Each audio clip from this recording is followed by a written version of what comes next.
Hello, lâu quá không review Jackie cho mọi người xem, không có gặp mặt mọi người, rất là nhớ mọi người luôn.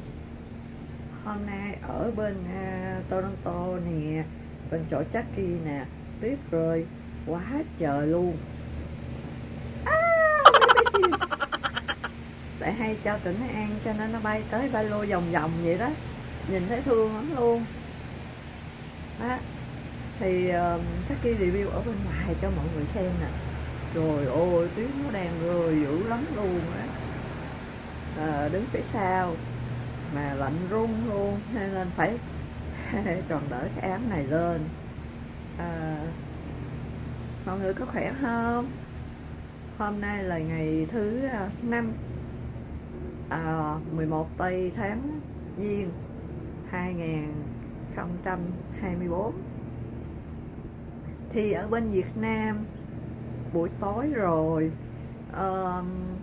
mọi người đi ngủ thì ngủ ngon nha.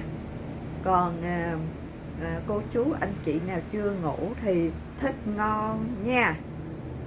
Còn anh chị nào mà đói bụng mà đang ăn thì ăn ngon ha. Nói cho vui giỡn với mọi người một chút, để mọi người thoải mái hơn.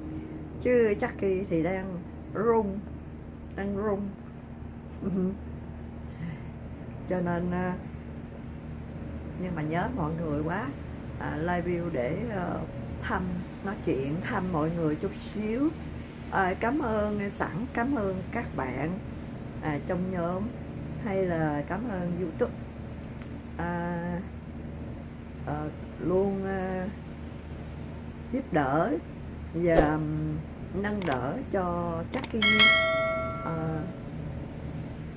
Cảm ơn rất là nhiều. Sẵn đây thì năm mới Jackie chúc cho cô chú anh chị ở trên YouTube, các bạn của Jackie làm YouTube, và mọi người được luôn an lành, vui vẻ và mạnh khỏe nha. Công việc thì tốt đẹp. Lạnh quá mọi người ơi.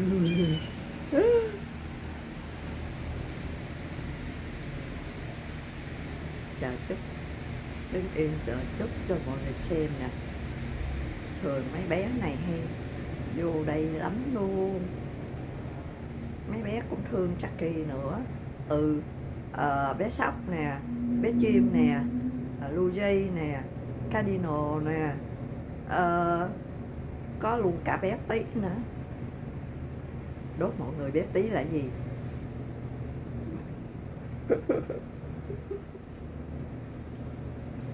Đứa nào cũng dễ thương hết. Nhưng mà tại vì sẵn người ta đang là đường xung quanh, rồi đường phố nó tùm lum quá, với là tuyết rơi nhiều quá, lạnh quá, không có ra ngoài này dọn dẹp được, thì thôi cho mấy em tạm ở đỡ đi, trốn lạnh. Lạnh quá, run quá, mình còn run nữa, nói nhiều mấy bé nữa, thôi thương quá. Thôi mình review ở bên ngoài chút xíu cho mọi người xem nha, rồi mình đi vô, chứ không mấy đứng ngoài đèn hồi chắc đi vô rồi đó. Thôi hẳn cái tình trạng nó sẽ ra làm sao. Mọi người vui vẻ nha. Ui, cho Jackie chùm cái đầu lên chút, nó chịu trốn sau nè, nó đỡ lạnh lỗ tai. Bây giờ Jackie quay cho mọi người xem bên ngoài nha. Rồi nhớ ủng hộ cho Jackie nha. Jackie rất mến mọi người. Coi ở ngoài nha, coi ngoài. Tuyết đang bay quá trời hả? Gió nó thổi tuyết nè, vừa tuyết rơi xuống là đã đông đá rồi, nó lạnh tới như vậy đó.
đường người ta đang sửa đường để mà làm chiếc ca đó.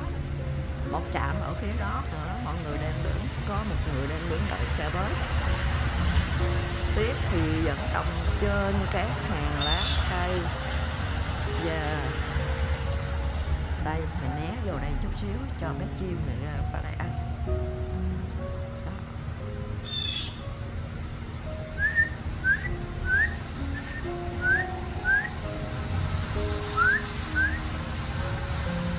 Rơi nhiều quá hả mọi người?